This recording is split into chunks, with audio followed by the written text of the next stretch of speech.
Kurt, it's such a pleasure to welcome you. We are in your headquarters. It's a beautiful building, but my first time here in Detroit. GM has done a complete turnaround. I remember when we did the first conference here back in 2008, it was a complete different scenario. So kudos to you and the team for complete turnaround. Everybody's talking about connected mobility, car technology, and companies like GM and your other competitors are the ones people look up to around the world. How do you see the connected mobility play out when it comes to your products? Thanks for having me, by the way. For connected mobility, we're huge believers in connectivity first. Once we have connectivity, you can innovate on top of that, right? So in North America, for the last 4 years, we've been rolling out every vehicle with 4G LTE connectivity. So now we've got more than 6 million vehicles on the way to 7 million. We also have ability for developers from both inside the company and outside the company to take advantage of that connectivity. And I think like any development platform, whether that's PC and Mac or Android and iOS, once you have a developer community and have that opportunity for innovation and to work on something and brainstorm, I think then magic happens. We don't know what the next killer app is necessarily going to be, but when we open up the capabilities of the platform, then we'll be surprised. Before I go to the apps, I want to talk about sensors in cars. There are probably a couple thousand sensors in cars now. There is so much data that's been collected, and obviously that enhances the experience of the car and of the driver. The other concern then is about privacy issues. Now that we are increasingly becoming connected, right from a smartphone to your home security to car security to everything else, what are those concerns and how can you allay those fears of people? Yeah. It's interesting because, as you mentioned, the connected consumer these days, at least in the Western world, 75% of people have smartphones in their pocket. So they've already been learning about privacy. They've been thinking about what information they're sharing with, whether that's with Google or Apple or any one of these other app partners.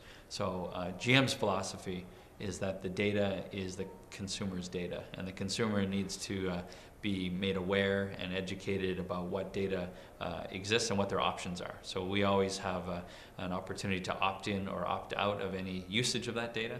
It's the consumer data. So we, again, people are going to exchange data in return for value. Many people around the world give their location information to Google because now they have a very nice Google Maps service, right? They know about traffic. Right. Similarly, we have programs like Smart Driver, which help vehicle owners understand if they're doing safe behavior or if they're teenagers who are new drivers are driving after midnight or driving over a certain speed. And again, that's an optional, usage of the data, and they can turn that off if they choose to.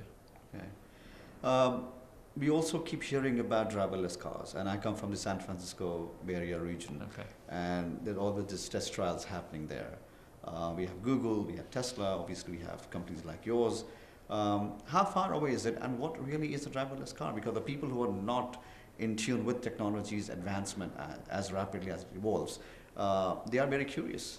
They are. It seems to certainly get a lot of press, and it's very interesting for the future. GM is definitely a believer in autonomous vehicles. We acquired a startup last year in San Francisco called Cruise Automation. And so that's an amazing startup team with a great track record. And we've announced that we're going to grow that office from the initial team that we acquired to over 1,100 employees.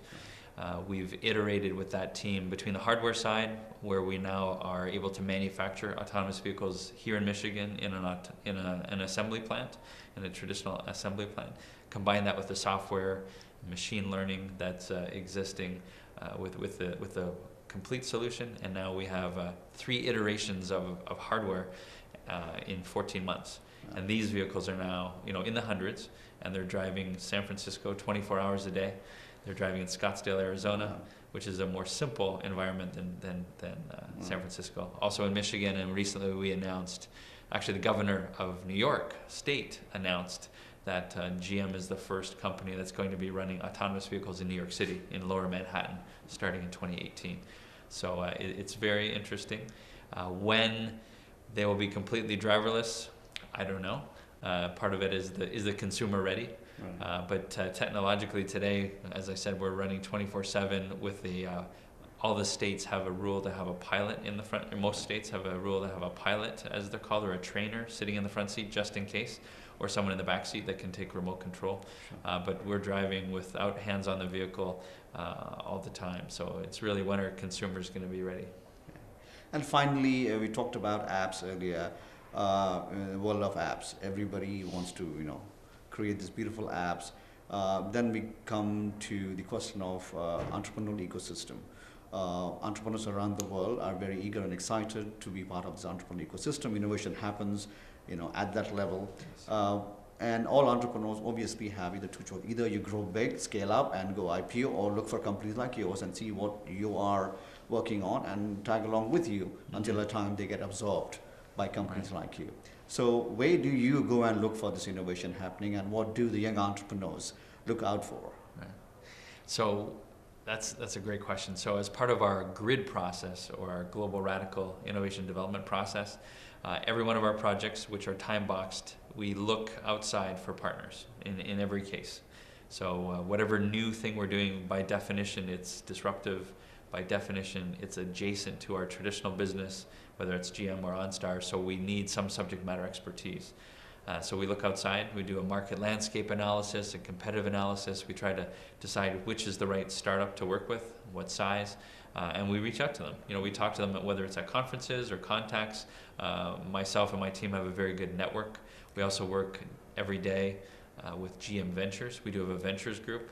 It's the oldest ventures group in all the automotive companies. We've been investing in companies for about 8 years now. We do quite a few deals. So right now, one of the GRID projects that I'm talking about, we have multiple investments happening into a Series A of different companies from different parts of the country. So really, there's no single way to get your way into GM, but call me, go through the developer site, find us at a conference. Any scenario is a great opportunity to get together, to brainstorm, to come in with a Shark Tank pitch, or to sit down for a coffee. Okay. Great. It's good news for all the young entrepreneurs out there. It was wonderful to have you, and it's exciting times. Look forward to engaging with you in the future. But thank you for the opportunity. Thank you, and thank you.